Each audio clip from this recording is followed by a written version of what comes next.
దీని ఎక్కడి నుంచి తీసుకొచ్చావురా? ఇన్స్టాగ్రామ్ లో శిల్ప అనే ఒక అమ్మాయి పచ్చమేంద్ర. నిన్న దాని బర్త్డేకు అన్ని అరేంజ్మెంట్స్ నేను చేశాను, కానీ ఫస్ట్ కేక్ ముఖ్యమో దాని బెస్ట్ కార్డ్ పెట్టిందిరా. అందుకే నాకు మండి దాని బర్త్డేకి తీసుకొచ్చిన గిఫ్ట్ ని రిటర్న్ తీసుకొచ్చుకున్నాను. ఓవా, ఎవరైనా బర్త్డేకి టెడ్డీ బేర్ ఇస్తారా? కుక్కని ఇవ్వడమేంట్రా?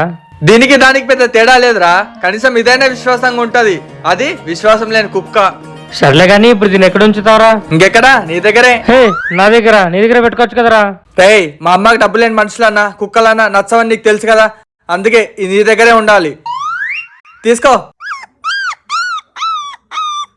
ఇంతకీ దీని పేరేంట్రా? శిల్ప. ఒకసారి కాలెత్తి చూద్దాం. ఇది మొగదురా.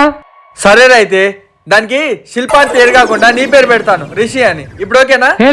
రిషి అంట. రిషి శిల్ప ఎంత ముద్దు వస్తుందో. శిల్ప పేరు బాగుందిరా. ఎందుకురా పొద్దుగాల నేనే దొరికినా మీకు? ఎందుకురా బాయ్?